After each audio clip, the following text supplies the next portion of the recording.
நிலா சோழனை பற்றி நம்ம பேசி ரொம்ப நாள் ஆயிடுச்சு. ஏன்னா முன்னெல்லாம் பார்த்தீங்கன்னா, நிலா அண்ட் சோழன் இந்த கதாபாத்திரத்தை மட்டும்தான் மையமாக வச்சு இந்த கதை மூவ் ஆகிட்டு இருந்துச்சு. மற்ற கதாபாத்திரங்கள்லாம் சைடு கேரக்டராக இருந்தாங்க. இப்போ கொஞ்ச நாளாக பல்லவனுடைய கதாபாத்திரத்துக்கு இருக்க முக்கியத்துவம், பாண்டியன் வானதிக்கு வரக்கூடிய பிரச்சனைகள், இன்னொரு பக்கம் பார்த்தீங்க அப்படின்னா நடேசனுடைய உண்மை என்னங்கிறது, சந்தா அண்ட் சேரனுக்குமே இப்போ அடுத்து ஒரு கல்யாண ட்ராக் ஒன்று வரப்போகுதுங்கிறது மட்டும் நமக்கு தெளிவாக தெரிய ஆரம்பிக்குது. ஸோ மல்டிபிள் விஷயங்கள் இருந்ததுனால நிலா சோழனை பற்றி பேச முடியறது இல்லை.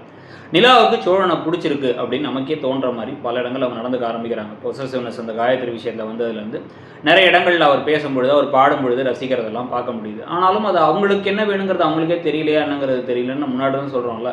அதே மாதிரி அந்த பக்கம் ராகவ் விஷயத்தில் லைட்டாக ஒரு சுத்தரில் விட்டுட்டுருக்காங்க. இங்கேயுமே அதை தெளிவாக வெளிப்படுத்தாமல் இருக்காங்க. ஆனால் சோழன் தன்னுடைய காதலை சொல்லிட்டார்.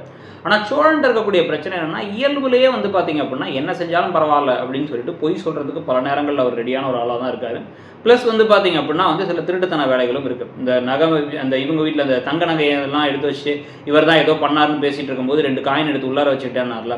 ஸோ அந்த ஒரு இவர் கடத்தி வச்ச டைமில் அப்போ இருந்து ஆரம்பித்து பார்த்தீங்கன்னா லைட்டாக திருட்டு புத்தி உண்டு. நிறைய பொய், 1-2 பொய் கிடையாது பொய் சொல்கிறது. இந்த ஃப்ளர்ட்டிங்கும் ரொம்ப ஜாஸ்தி தான் இருக்குது.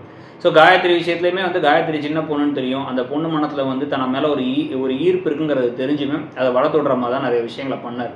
இப்போ என்ன நடக்குது, நேராக கிளம்பி காயத்ரியோட வீட்டுக்கே போயிட்டு காயத்ரிகிட்ட மன்னிப்பெல்லாம் கேட்டு இதுக்கப்புறம் இந்த மாதிரிலாம் நான் பண்ண மாட்டேங்கிறத சொல்லி நான் உத்தமன் ஆகிட்டேன், நல்லவன் ஆகிட்டேன் அப்படின்னு அவர் சொல்லிக்கிட்டு இருக்கும் பொழுதே அவருக்கு ஒரு ஆப்பு கிடைக்கிற மாதிரி உடனடியாக ஒரு ஃபோன் வருது. ஓனர் கால் பண்ணி, ஏண்டா கேபில் வர பிள்ளைங்கள்ட்ட என்னடா பேசிக்கிட்டு இருக்க, 2 பேர் இன்றைக்கே கம்ப்ளைண்ட் பண்ணிட்டாங்கடா அப்படின்னு சொன்ன உடனே இந்த பக்கம் பல்லவன் சிரிக்க, அந்த பக்கம் நிலா முறைக்க அப்படின்னு பல விஷயங்கள் போகுது.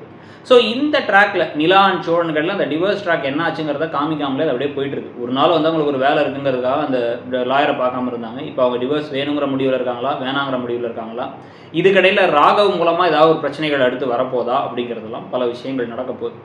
இதுக்கடையில் பல்லவனுடைய கதையில் தெளிவாகவே பல்லவன் இவருடைய நடேசனுடைய பையன் கிடையாது, இவங்களுடைய ஒரு பயாலஜிக்கல் பிரதர் கிடையாது. ஆனால் அவங்க தான் கொண்டு அந்த அம்மா இங்கே விட்டு போயிட்டாங்க, அப்பா இறந்துட்டாரு, இப்போ இருக்கவர் அப்பாவும் கிடையாது, அவர் இப்போ அவங்களுடைய 2வது கணவர் அப்படிங்கிறதெல்லாம் தெளிவுபடுத்திட்டாங்க. இதெல்லாம் பல்லவனுக்கு தெரியாமலே இருக்கிறது. எப்போ தெரிய வரப்போகுது, தெரிய வந்தப்புறமா அவர் எப்படி ரியாக்ட் பண்ண போகிறாருங்கிறது தான் அந்த கதையுடைய இன்னொரு ட்ராக். இதில் சந்தாவுடைய மாமா கால் பண்ணி மிரட்டி, நான் கல்யாணம் பண்ணிட்டு திருவன் உன்னை நான் சென்னையில் தரன்னு இழுத்துட்டு போகிறேன்னு வர, இந்த சமயத்தில் சேரன் அண்ட் சோழன் பாண்டியன் பல்லவன்லாம் சேர்ந்து அப்படியே ஐயனார் துணை இந்த சகோதரர்கள்லாம் அடிச்சு கடைசியாக சந்தாவுக்கும் சேரனுக்கும் கல்யாணம் பண்ணி வைக்கிற ட்ராக் ஒரு பக்கம்னா, இன்னொரு பக்கம் வானதி இந்த வீட்டுக்கு வந்தால் வானதி நடுவில் ரொம்ப ஸ்வீட்டாக தான் காமிச்சாங்க. இப்போ கொஞ்சம் அவங்கள்ட்ட ஒரு வியர்டான சில விஷயங்கள் இருக்கும். ஆனால் இப்போ பார்த்தீங்கன்னா ரொம்பவே அவங்களை வில்லி மாதிரி காமிக்க ஆரம்பிக்கிறாங்க, புரிஞ்சு கொள்ளாத ஒரு ஆள் அப்படின்ட்டு. சீசன் 1 பாண்டியன் ஸ்டோர்ஸில் அப்படி தான் மீனாவை ஆரம்பத்தில் காமிச்சிருப்பாங்க. அதே மாதிரி இங்கே வந்ததுக்கப்புறம் எப்படி இவங்களால அந்த குடும்பத்துக்குள்ள பிரச்சனை வரப்போகுதுன்னு அந்த கதை மல்டிபிள் ட்ராக்கில் போகுது.